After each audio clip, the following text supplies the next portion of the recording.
বিসমিল্লাহির রহমানির রহিম। আসসালামু আলাইকুম। আমি মোহাম্মদ সবুজ আহমেদ, অধ্যক্ষ Ayesha bright future school and college, Majidpur বাজার, তিতাস, কুমিল্লা। আমি আপনাদেরকে Ayesha bright future school and কলেজের পক্ষ থেকে জানাই সুস্বাগতম ও অভিনন্দন।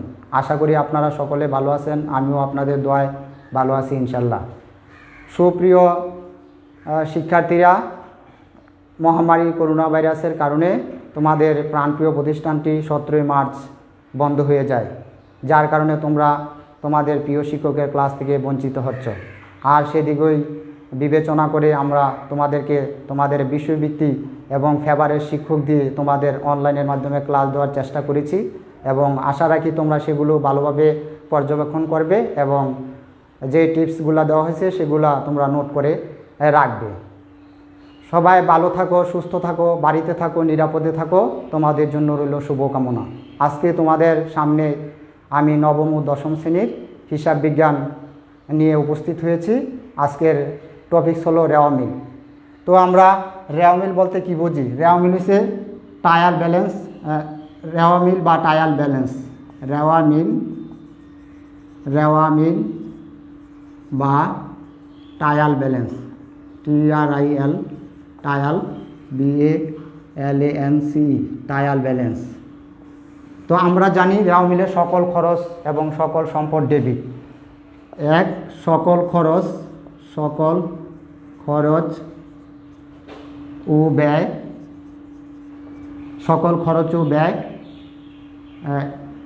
সকল খরচ ব্যয় ডেবিট। দুই, সকল সম্পদ ডেবিট। রেওয়া মিলের সকল খরচ ব্যয় ডেবিট এবং সকল সম্পদ ডেবিট।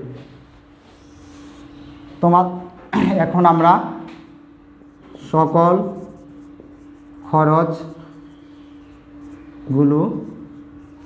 খরচগুলো লিখব। শুরুতে পণ্য ক্রয়, মাল ক্রয়, প্রারম্ভিক মজুত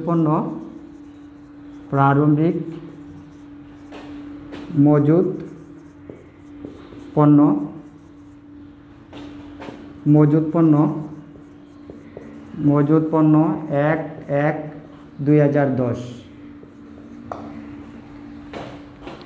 পণ্য 1/1/2010। মজুরি,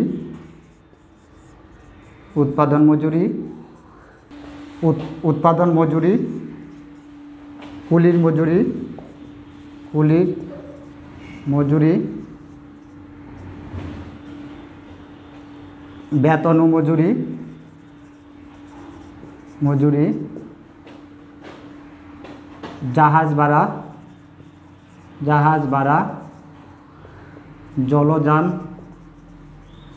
জলযান ভাড়া, পণ্য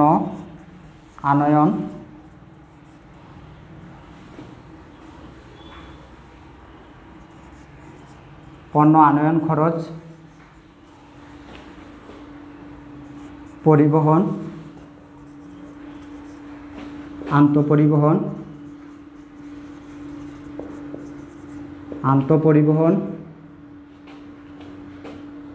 বহিঃপরিবহন,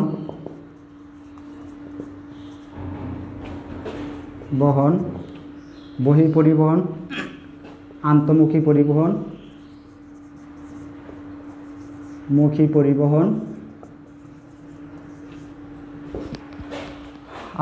পরিবহন, শুল্ক, আমদানি শুল্ক,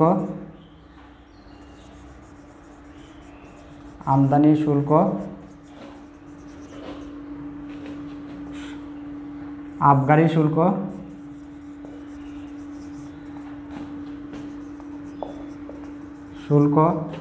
রপ্তানি শুল্ক, ক্রয় শুল্ক, নগর শুল্ক, ক্রয় শুল্ক, নগর শুল্ক।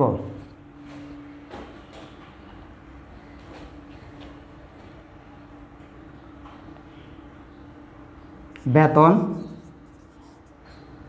বহি পরিবহন,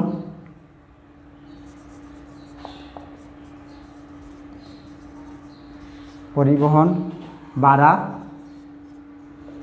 অফিস খরচ,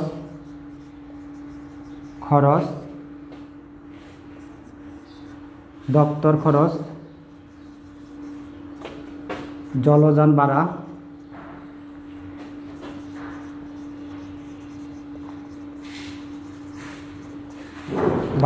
প্রশাসনিক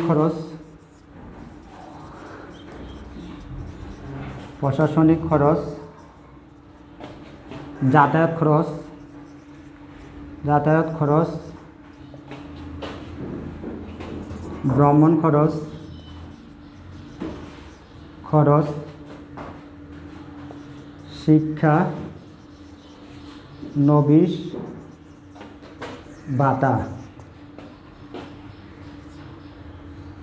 শিক্ষানবিশ ভাতা,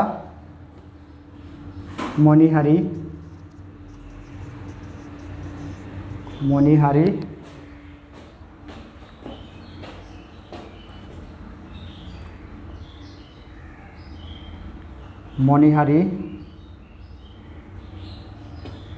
ছাপা মণিহারি,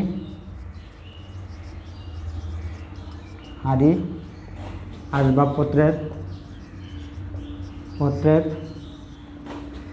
অবচয়, মূলধনের সুদ,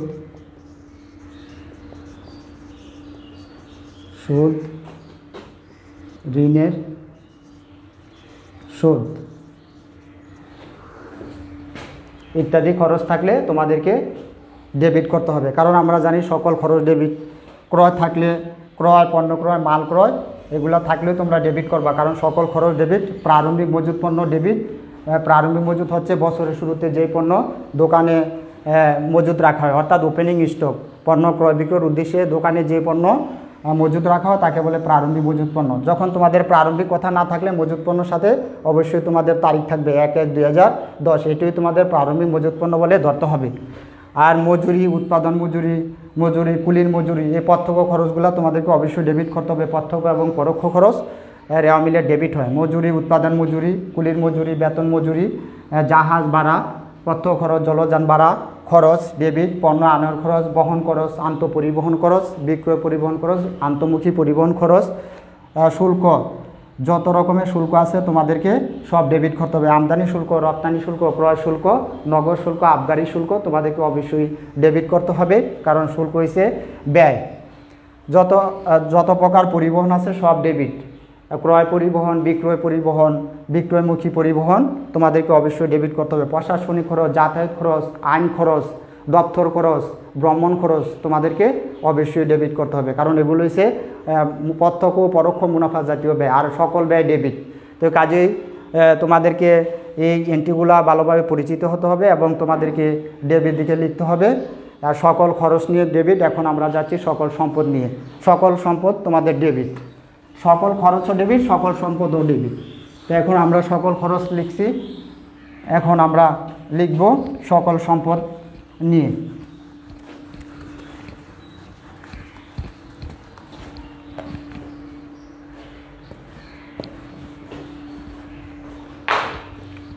দুই নম্বর, সকল সম্পদ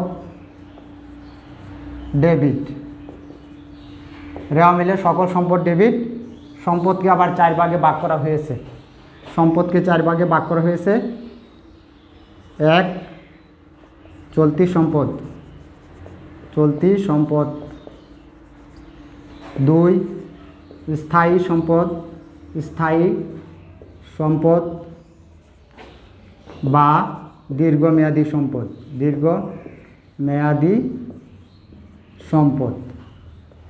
স্থায়ী সম্পদ বা দীর্ঘমেয়াদী সম্পদ। 3 বিনিয়োগকৃত সম্পদ।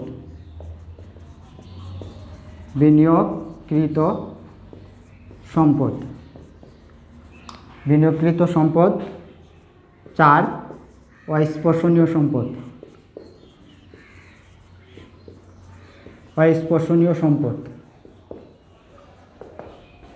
তো এখন আমরা রেওয়া মিলের সকল সম্পদ ডেবিট, সম্পদের 4 ভাগ, চলতি সম্পদ, স্থায়ী সম্পদ বা দীর্ঘমেয়াদী সম্পদ এবং বিনিয়োগকৃত সম্পদ ও স্পর্শনীয় সম্পদ। তো আমরা চলতি সম্পদের আওতায় কোনগুলো আছে আমরা এগুলা লিখব। 1 নম্বরে চলতি সম্পদ। চলতি সম্পদ যেই সম্পদ যে কোনো সময় নিঃশেষ হতে পারে, হঠাৎ করে খরচ হয়ে যায়, সেগুলো কারেন্ট অ্যাসেট বা চলতি সম্পদ। চলতি সম্পদের ভিতরে আছে হাতে নগদ, নগদ তহবিল,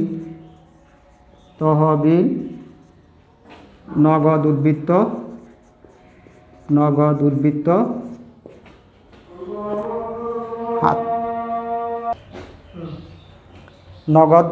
উদ্বৃত্ত, নগদ জমা, নগদ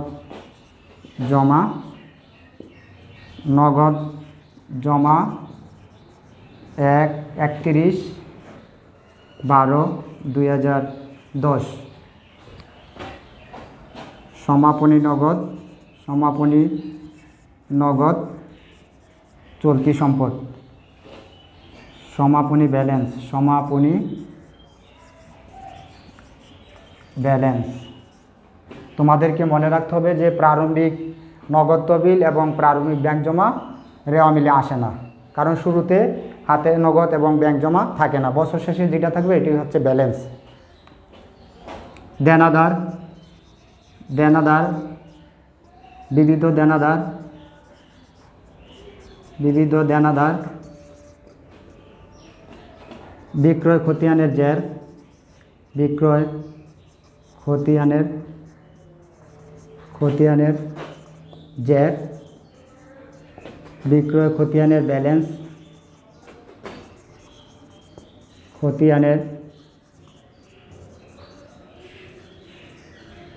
বিক্রয় খতিয়ানের ব্যালেন্স, পুস্তক ঋণ চলতি সম্পদ।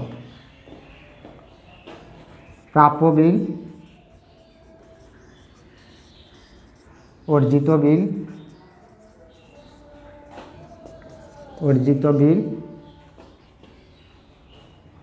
প্রাপ্য নোট, প্রাপ্য কমিশন চলতি সম্পদ। খরচের অগ্রিম চলতি সম্পদ, অগ্রিম বেতন,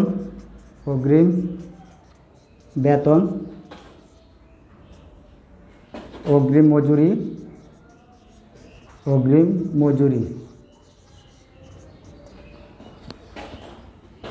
মজুরি, ব্যাংক জমা, ব্যাংক ব্যালেন্স,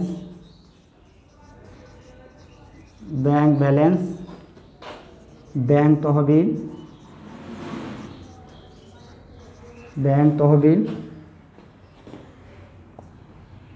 ব্যাংক জমা 31/12/2010। সমাপনী ব্যাংক জমা, সমাপনী ব্যাংক ব্যালেন্স তোমাদের চলতি সম্পদ। সমাপনী মজুত পণ্য, মজুত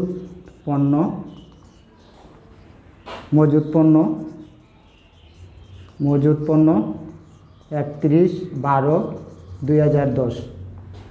তো চলতি সম্পদগুলো আমরা লিখলাম। হাতে নগদ তহবিল, নগদ উদ্বৃত্ত, নগদ জমা 31/12/2010 এগুলা চলতি সম্পদ। এগুলো তোমাদের অবশ্যই রেওয়া মিলে ডেবিট দিকে লিখতে হবে, কারণ আমি শুরুতেই এন্ট্রি লিখছি যে চলতি সম্পদ ডেবিট। সমাপনী মজুদ, সমাপনী নগদ, সমাপনী ব্যালেন্স, নগদ 31/12 তোমাদের ডেবিট দিকে লিখতে হবে। দেনাদার চলতি সম্পদ, কারণ বাকিতে বিক্রি করলে দেনাদার সৃষ্টি হয়, আর সেটা হচ্ছে দেনাদার হচ্ছে চলতি সম্পদ। দেনাদার, বিবিধ দেনাদার, বিক্রয় খতিয়ানের জের এগুলো হচ্ছে তোমাদের দেনাদারের বিকল্প নাম। বিক্রয় খতিয়ানের ব্যালেন্স এবং পুস্তক ঋণ এগুলো হচ্ছে তোমাদের দেনাদারের বিকল্প নাম। আর এই চলতি সম্পদ বাকিতে বিক্রি করার ফলে চলতি সম্পদ বৃদ্ধি পায়। প্রাপ্য বিল, অর্জিত বিল, প্রাপ্য নোট, প্রাপ্য কমিশন, অগ্রিম বেতন, অগ্রিম মজুরি এগুলো চলতি সম্পদ।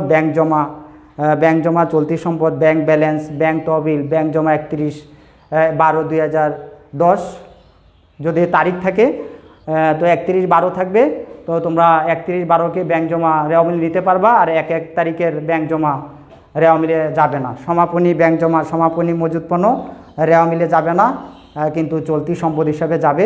আর মজুত পণ্য 31/12 কখনো রেওয়া মিলে যায় না, কারণ বছর শেষে যে পণ্য দোকানে অবিকৃত থেকে যায় সেটা হচ্ছে আমাদের সমাপনী মজুত পণ্য। তো আমরা চলতি সম্পদগুলো লিখলাম, এখন আমরা লিখব স্থায়ী সম্পদ।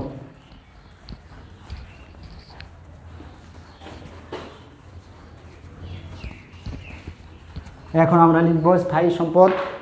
স্থায়ী সম্পদ বা ফিক্সড অ্যাসেট। স্থায়ী সম্পদ, স্থায়ী সম্পদ, স্থায়ী সম্পদ বা দীর্ঘমেয়াদী সম্পদ। দীর্ঘমেয়াদী সম্পদ। দীর্ঘমেয়াদী সম্পদ হচ্ছে মূলধন জাতীয় ব্যয়। আর দীর্ঘমেয়াদী সম্পদের ভিতরে আছে দালান কোটা, দালান কোটা, প্রাঙ্গণ উন্নয়ন, প্রাঙ্গণ উন্নয়ন, ভূমি উন্নয়ন,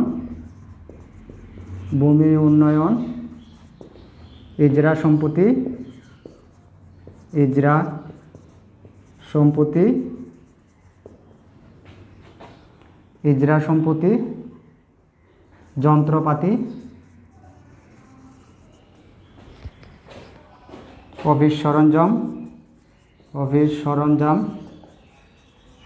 সরঞ্জাম, computer, computer, motor lorry, motor lorry, van গাড়ি, ভ্যান গাড়ি, ঘোড়ার গাড়ি, গাড়ি, আসবাবপত্র, আসবাবপত্র ইত্যাদি।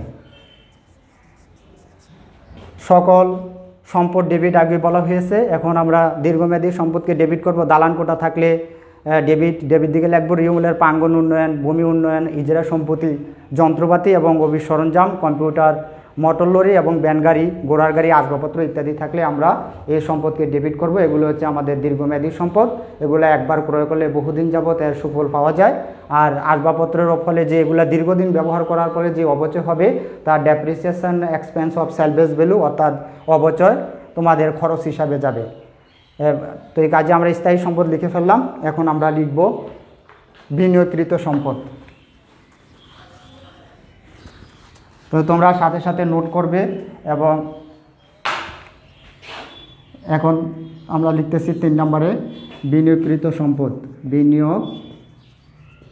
বিনিয়োগকৃত সম্পদ, বিনিয়োগকৃত সম্পদ, সঞ্চয়পত্র, সঞ্চয়পত্র, লগ্নিপত্র, লগ্নিপত্র, প্রাইজ বন্ড,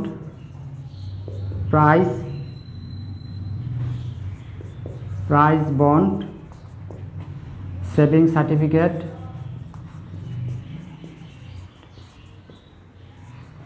সেভিং সার্টিফিকেট, বিনিয়োগ। এগুলো হচ্ছে তোমাদের বিনিয়োগকৃত সম্পদ।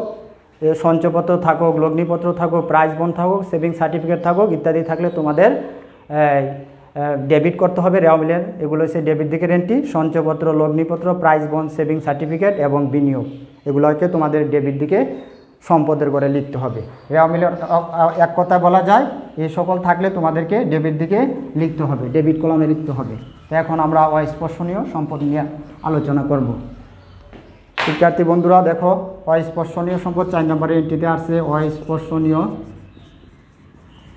অস্পর্শনীয় সম্পদ।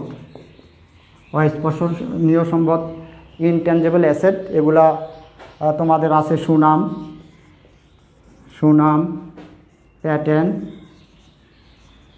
Patent, design, design, copyright, right, trademark, trademark, গ্রন্থসত্তা, গ্রন্থসত্তা। তোমাদের অস্পর্শনীয় সম্পদ ডেবিট দিকে হবে রেওয়া মিলের সুনাম, প্যাটার্ন, ডিজাইন, কপিরাইট, ট্রেডমার্ক এবং গ্রন্থসত্তা। এগুলো হচ্ছে তোমাদের অস্পর্শনীয় সম্পদ। কাজেই রেওয়া মিলকে তোমরা ভালো করে শিখতে হবে। আর রেওয়া মিল না পারলে তোমরা তোমাদের যে ইনকাম স্টেটমেন্ট, চূড়ান্ত হিসাব, আর্থিক বিবরণী তোমরা পারবা না। তো কাজে তোমাদেরকে রেওয়া মিল ভালো করে জানতে হবে এবং তোমাদের যেই ইনকাম স্টেটমেন্ট এটা হচ্ছে তোমাদের ক্লাসিফাই ব্যালেন্স শিট, সব খরচগুলা শ্রেণী বিন্যাস করে তোমাদেরকে আলাদা করে লিখতে হবে।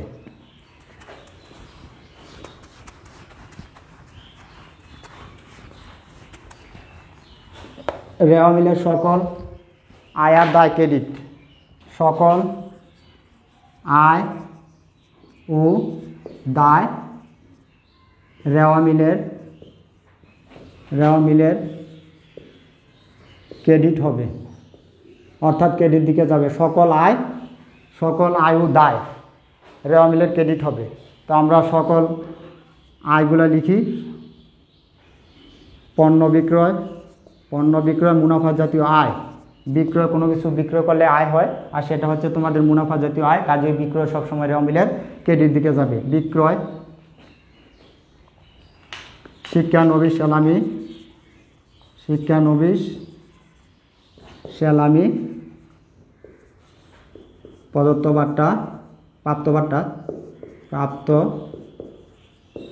বার্তা, বাড়া, উপবাড়া, সব বাড়া রেওয়া মিলের ডেবিট, উপবাড়া ক্রেডিট হবে। উপবাড়া, শেয়ার, হস্তান্তর ফি, লভ্যাংশ প্রাপ্তি, অনুদান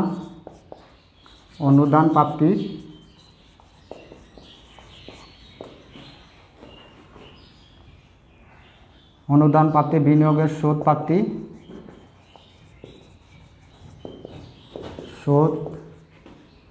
প্রাপ্তি, ব্যাংক জমার সুদ ইত্যাদি তোমাদের মুনাফা জাতীয় আয়। আর এই রেওয়া মিলের মুনাফা জাতীয় আয়গুলো সবসময় ক্রেডিট করতে হবে, কারণ সকল আয় আর দায় নিয়েই রেওয়া মিলের ক্রেডিট হয়। এখন আমরা লিখলাম সকল আয়। এখন আমরা লিখব সকল দায়। সকল দায় ক্রেডিট হবে। সকল দায় ক্রেডিট হবে। দায়কে আবার দুই ভাগে ভাগ করা হয়েছে, আমরা দায়ের দুই ভাগ লিখব। সকল দায় ক্রেডিট। দায় দুই প্রকার। এক নম্বরে চলতি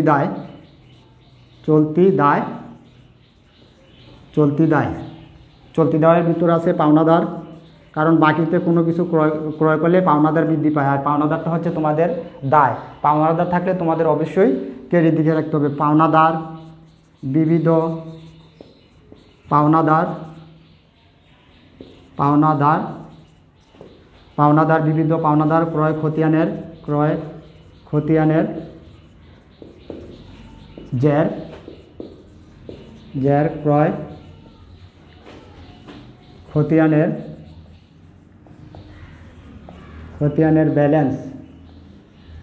ক্রয় খতিয়ানের ব্যালেন্স, পাওনাদারের বিকল্প নাম পাওনাদার, বিবিধ পাওনাদার, ক্রয় খতিয়ানের জের, ক্রয় খতিয়ানের ব্যালেন্স। এগুলা তোমাদের চলতি দায়। এগুলা থাকলে তোমরা রেওয়া মিলে ক্রেডিট করে ফেলবে। ব্যাংক ঋণ, পদয় বিল,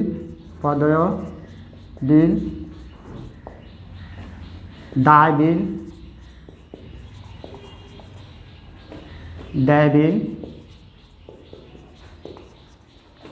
পদয় নোট,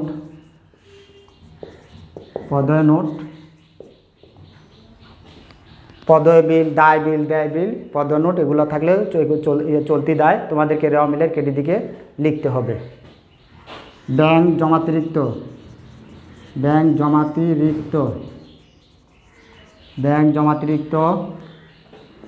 ওভারড্রাফট, ব্যাংক জমাতিরিক্ত, ব্যাংক ওভারড্রাফট চলতি দায়। কাজে তোমাদের এই চলতি দায়গুলা ক্রেডিট দিকে লিখতে হবে খরচের বকেয়া চলতি দায়, বেতন খরচ বকেয়া বেতন চলতি দায়, বকেয়া বেতন, বকেয়া মজুরি, আয়ের অগ্রিম তোমাদেরকে অবশ্যই দায় লিখতে হবে। অগ্রিম শিক্ষা নবী সালামি, অগ্রিম শিক্ষা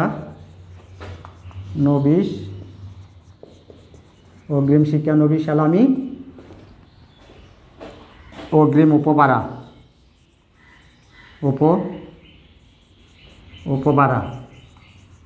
ক্রেডিট আর আয়ের অগ্রিম তোমাদের দায় চলতি দায়। বকেয়া মজুরি থাকে ডেবিটের রেওয়ামিলের, আর বকেয়া মজুরি ক্রেডিট, কারণ বকেয়া থাকলেই কোনো খরচের সাথে খরচের বকেয়া চলতি দায়, আর খরচের অগ্রিম চলতি সম্পদ। তো এলো আমাদের চলতি দায়গুলা।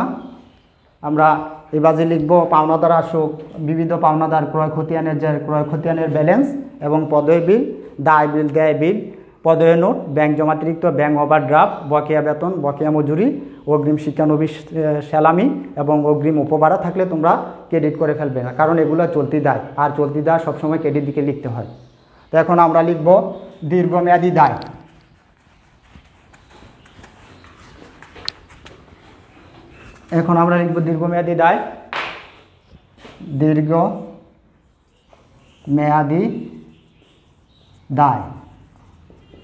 দীর্ঘমেয়াদী দায়ের ভিতরে আছে ব্যাংক ঋণ, বন্ধকি ঋণ, লোন, কর্জ, ঋণপত্র। ব্যাংক ঋণ, বন্ধকি ঋণ, লোন, কর্জ, ঋণপত্র থাকলে তোমরা সবসময় ক্রেডিট করবা, কারণ দীর্ঘমেয়াদী দায় রেওয়ামিলের ক্রেডিট। আমরা ক্রেডিট দিকে লিখবো ব্যাংক ঋণ হচ্ছে দীর্ঘমেয়াদী দায়, বন্ধকি ঋণ, কারণ কারো কাছ থেকে বন্ধক দিয়ে টাকা আনলে তার কাছে দায়বদ্ধ, ব্যাংক থেকে আমরা নিলে ব্যাংকের কাছে দায়বদ্ধ। তো কাজে আমরা ব্যাংক ঋণ, বন্ধকি ঋণ, লোন, কর্জ, ঋণপত্র থাকলে আমরা ক্রেডিট দিকে লিখবো, কারণ দীর্ঘমেয়াদী দায়। এখন আমরা দীর্ঘমেয়াদী দায় এবং চলতি দায় নিয়ে আলোচনা করলাম। এখন আমরা ফেরত বিপরীত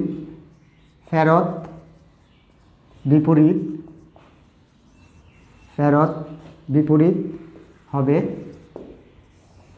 ক্রয় ডেবিটে থাকে, ক্রয় ফেরত ক্রেডিট হবে। ফেরত বিপরীত ক্রয় ডেবিটে থাকে, ক্রয় ফেরত ক্রেডিটে থাকবে, কারণ কোনো কিছু ক্রয় করে ফেরত দিলে টাকা চলে আসে আর এটা আয় হয়। ক্রয় ফেরতের বিকল্প নাম বহিমুখী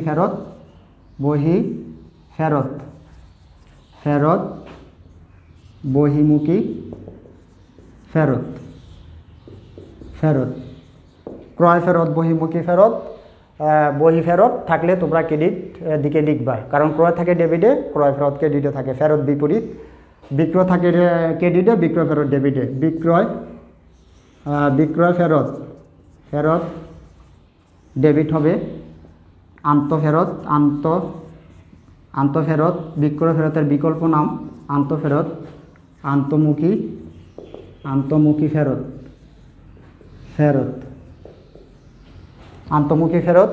ফেরত বিপরীত, বিক্রয় ফেরত ডেবিট হবে, আন্তঃফেরত ডেবিট হবে, কারণ বিক্রয় থাকে ক্রেডিটে, বিক্রয় ফেরত ডেবিটে, আন্তঃফেরত ডেবিটে, আন্তঃমুখী ফেরতও ডেবিট হবে। তো আমরা রেওয়ামিল কলাম করে করব, সম্পদের দিকে এবং দায়ের দিকে লিখব। তো এই কাজে তোমাদেরকে রেওয়ামিলের উদ্দেশ্য হচ্ছে রেওয়ামিলের গাণিতিক শুদ্ধতা যাচাই করে। রেওয়ামিল প্রকৃতপক্ষে কোনো হিসাব নয়, রেওয়ামিলের ডেবিট ক্রেডিটে উদ্বৃত্ত নিয়ে রেওয়ামিল মিলাইতে হয়। আর রেওয়ামিলের যদি সমতা না মিলে তাহলে আমরা সাসপেন্ড অ্যাকাউন্ট বা অনিশ্চিত হিসাব দিয়ে আমরা রেওয়ামিলকে মিল করে ফেলবো। তো আজকে তোমাদেরকে যে টপিক্স নিয়ে আলোচনা করলাম, তোমাদের যে এন্ট্রিগুলা আমরা নিয়ে আলোচনা করলাম, এগুলো তোমরা অবশ্যই নোট করবে এবং তোমাদের পরীক্ষায়, এসএসসি পরীক্ষায় তোমাদের রেওয়ামিল থেকে একটি অঙ্ক অবশ্যই থাকবে। আর তোমরা এই খরচ এবং আয় দায়গুলো সেপারেটভাবে বিভক্ত করে শিখলে তোমাদের ইনকাম স্টেটমেন্ট, আয় ব্যয় বিবরণী করা সহজ হবে। কাজে তোমাদেরকে রেওয়ামিলের প্রতিও গুরুত্ব দিতে হবে। রেওয়ামিল থেকে একটি অঙ্ক থাকবে, এটা 10 নম্বর, এবং ইনকাম স্টেটমেন্ট যাকে আমরা আগে বলতাম আর্থিক বিবরণী, সেটা থেকে আসবে 2টা অঙ্ক। তোমরা রেওয়ামিল ভালো করে পারলে তোমরা চূড়ান্ত হিসাবও দিতে পারবে, তোমাদের 30 নম্বর অ্যান্সার করা পরীক্ষায় ইজি হবে। তো সবাই ভালো থাকো, সুস্থ থাকো। আবারও তোমাদেরকে ধন্যবাদ জানিয়ে আজকের মতো আমি বিদায় নিলাম। তোমরা সবাই ভালো থাকো, সুস্থ থাকো এই বলে আমি তোমাদের মঙ্গল কামনা করে আজকের মতো বিদায় নিলাম। খোদা হাফেজ।